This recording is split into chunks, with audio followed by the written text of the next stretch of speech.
So, ayan. Nagugutom na ako. So, magpa-fry tayo ng chicken. Yung pa yung tira namin nakaraan kasi 4 na piraso yon. Kung naalala nyo, mga kabeshiwak, yung dalawa is na-grilled na. Yun yung kinain ko nung nakarang araw. Tapos yung isa naman, binaon ni Mr. And then, ang baon ni Mr. ngayon is yung beef nilaga. Tapos, ang gusto kong ulamin ngayon is yung chicken, fried chicken. Kasi gusto kong mag-ulam ng pritong manok ngayon for this video. So, ipiprito na natin yung mga kabeshiwak. Let's go! So, okay. Oops. Ayan. Ito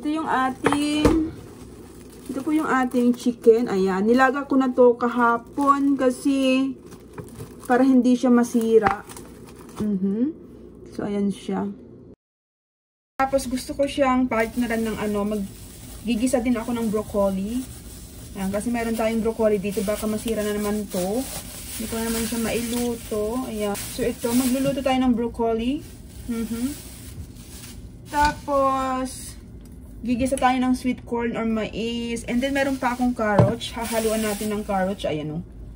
Bago pa mabulok to, iluto na natin tong carrots mga kabeshiwak. So, ayan. Hihiwain ko lang to. Tapos, ito, steam ko lang siya. And then, pagsamahin ko tong dalawang to, and then, igigisa natin. So, yun na.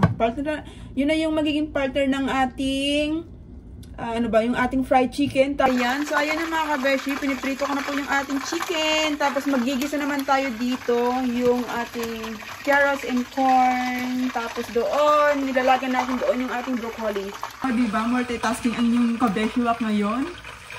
So, ito yung ating broccoli mga kabeshiwak na ko na siya. Nahimay-himay ko na. Tapos, na-slice ko na rin yung ating carrots into cubes. So, igigisa lang natin yan sa butter. Perfect.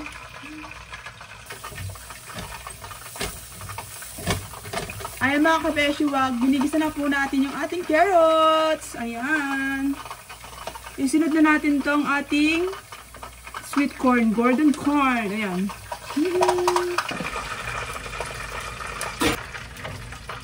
So, nilagyan ko lang po yan ng paminta mga kabeshiwak. And then, asin. Ayan. Nilagyan pa natin ng konting asin. Ayan. Okay na yan. Haluin natin. Ayan. Mukhang luto na po yung ating chicken. Ayan po.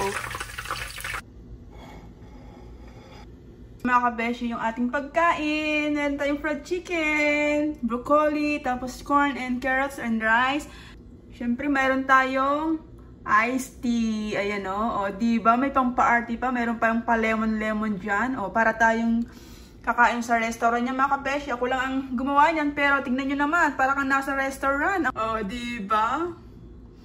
Bongga. Ayan, mga kabeshi, kain na tayo. Ito yung food natin. So, kain po. Kunti lang.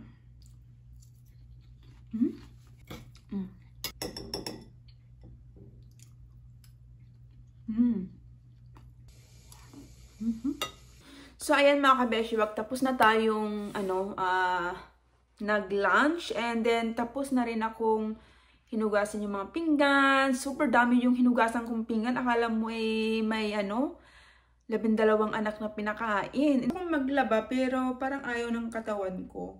So siguro tomorrow na lang ako maglalaba mga kabeshiwak kapag sinipag-sipag. Usually kasi ang schedule ng aking paglalaba is Friday.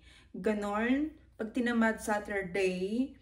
Oo, kasi pag Saturday kasi walang pasok si hubby. So yun. And, nga pala, naubos to. Paubos na yung coffee namin dyan sa lagayan. So, kailangan ko nang mag-refill. Kasi ang nandito na lang is yung kasi yung kape ko is decaf siya. Yan. Tapos, yung asawa ko naman is ito yung kape niya. Regular coffee. Decaf sa akin kasi ina-acid tayo kapag pag regular coffee yung ating iinumin o kakapihin. So, ayun. Ayan. So, yun. So, kapag bumibili ng kape, Ang binibili namin is yung malaking box na kasi medyo nakakatipid ka pag ganun kasi merong ano siya, may discount. So, yun. Natin dito. So, ayun.